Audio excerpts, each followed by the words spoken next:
Hey everyone, Joellen here, and welcome to Washed in Watercolor.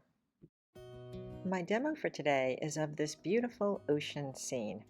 I really love the subtle pinks in the sky, the magnificent splash, and the texture of the rocks.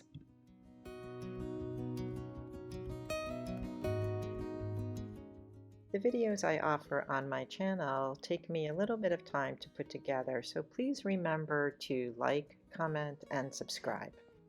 Here's a list of materials I'll be using for today's demonstration.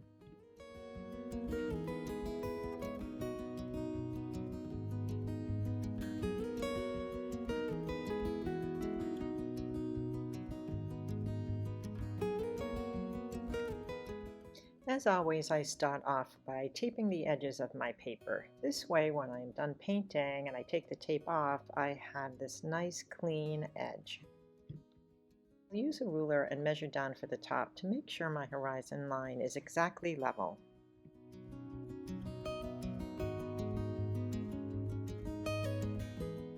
I'll then quickly sketch in some of the rocks and the edge of the water and the wave.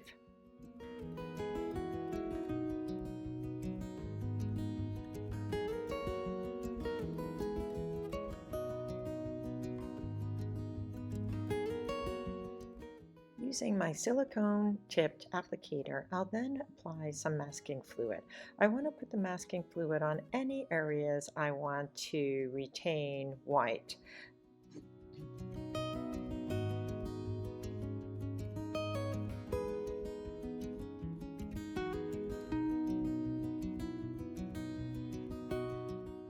I like to get the delicate little specks of the splash, so I'll use a natural sea sponge dipped in a little bit of my masking fluid in order to get this look.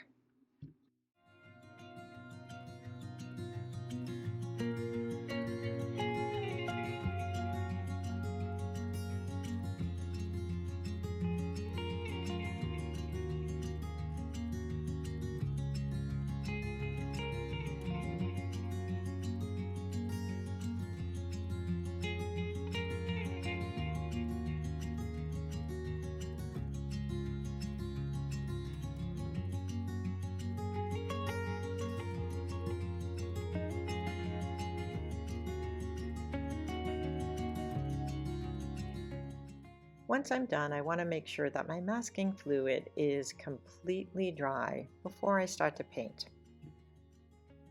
Next, wet down my paints and clean off my palette.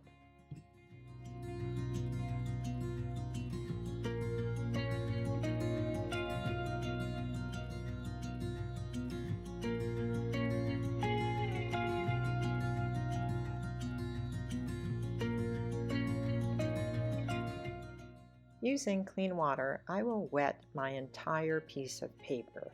I want to make sure that everything is wet, but I don't really want to see any puddles. I want it to have just a nice sheen.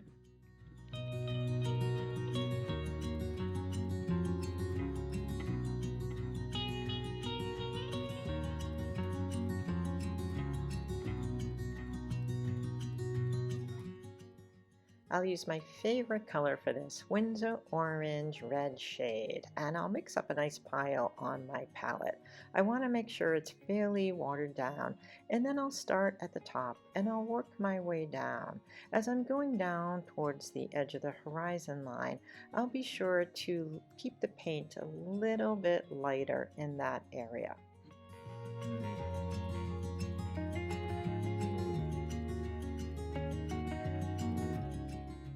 I'll use my brush just like a sponge to pick up any extra paint, especially in the horizon area. While the paper is still wet, I'll add a little bit of Windsor Red to the upper left-hand side. I'll next pick up some Prussian blue, and with a damp brush, not too wet, I'll add some of the clouds over on the left-hand side. Picking up some Windsor blue, I'll add some to the right hand side too. And this stage is a little tricky, so you want to make sure that your brush is damp and not too wet.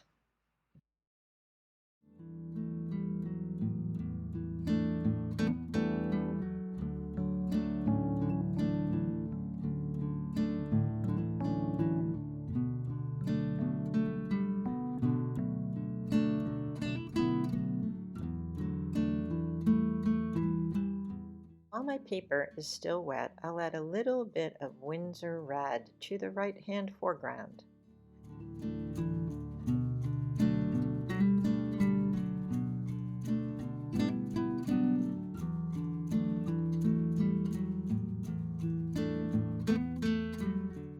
When I'm happy with my wash, I'll give my paper a good dry. I want to get a nice level edge at the horizon, so I'll use my drafting tape in order to achieve this.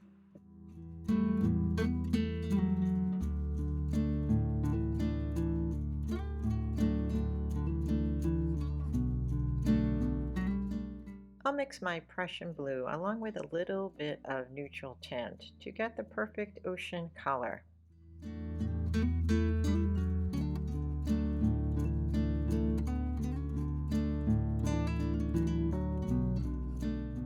Starting at the horizon, I will apply the paint and work my way down. This time I am not wetting my paper, but as I work the paint down, I'll try to make sure to add just a little bit of water each time.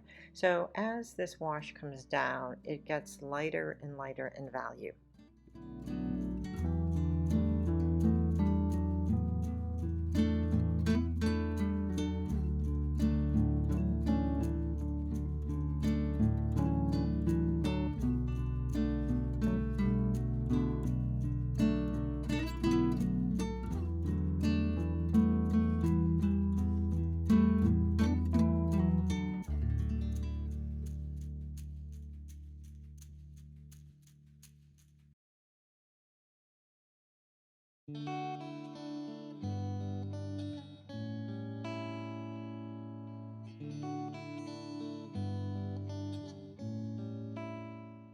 I'll add a little bit of Winsor Violet to this mixture and I'll paint the bottom edge of the wave.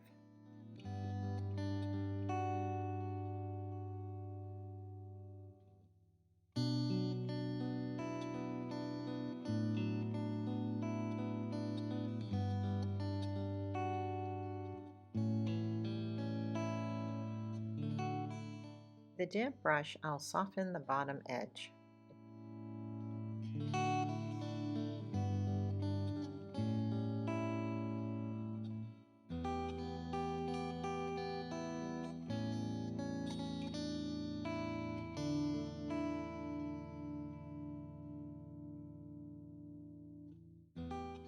I'll use that same combination to paint the wet sand.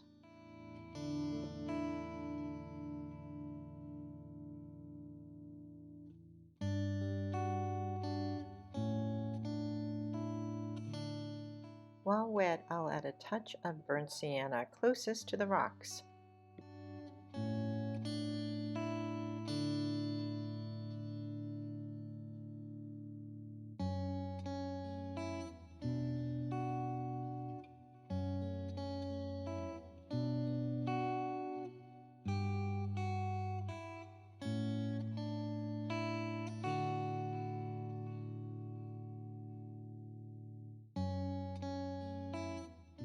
Once I'm happy with how everything is looking, I will peel off my tape.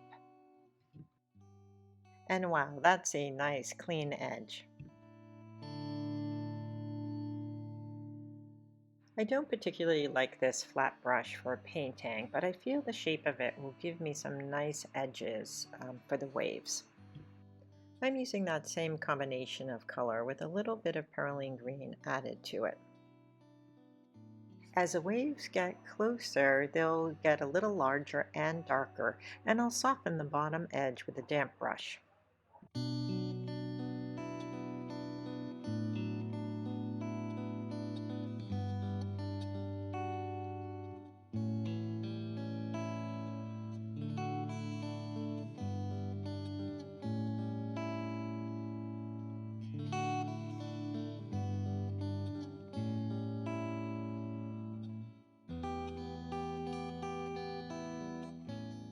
I'll add a little bit of yellow ochre to the area above the crest of the wave.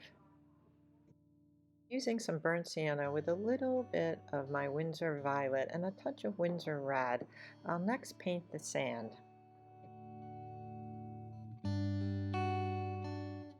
While wet, I'll add a little bit of neutral tint. I'll add a thin line dividing the sand from the wet area. Using some neutral tint with some burnt sienna, I'll then paint the rocks in the distance.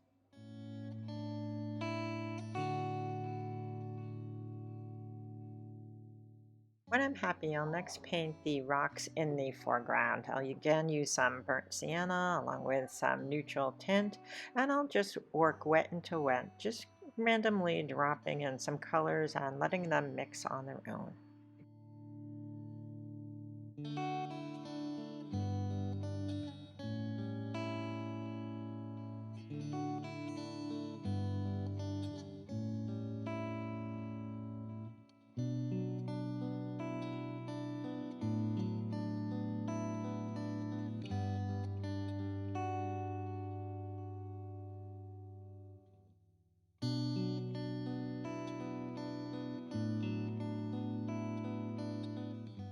Once my underwash is dry, I'll then use my flat brush to go in and edge out some of the rocks.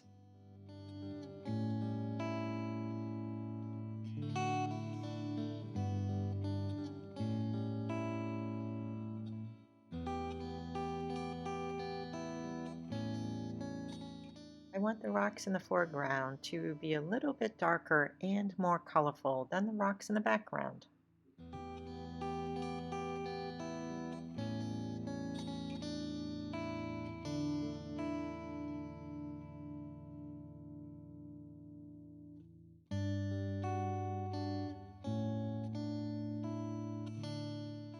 Using my flat brush, I'll add some subtle touches to the water's edge.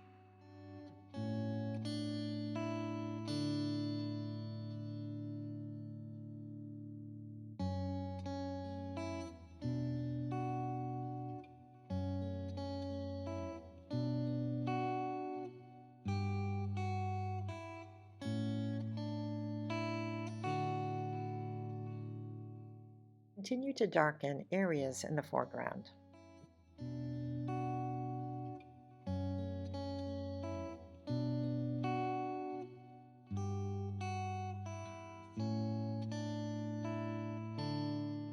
When my painting is completely dry, I'll remove the masking fluid.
Using my flat brush with some clean water, I'll soften some of the edges left from my masking fluid.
This is a long process, but it's definitely worth doing.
Finally, I'll add a few little touches.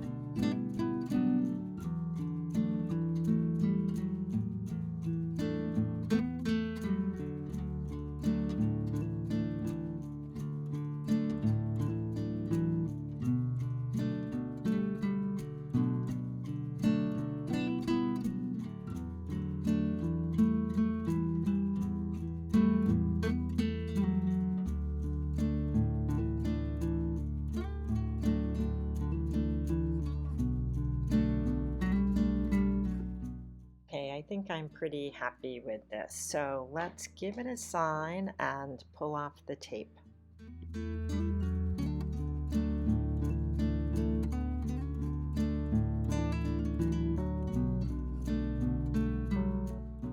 This demonstration took me about an hour to complete, and I'm very happy with how it came out.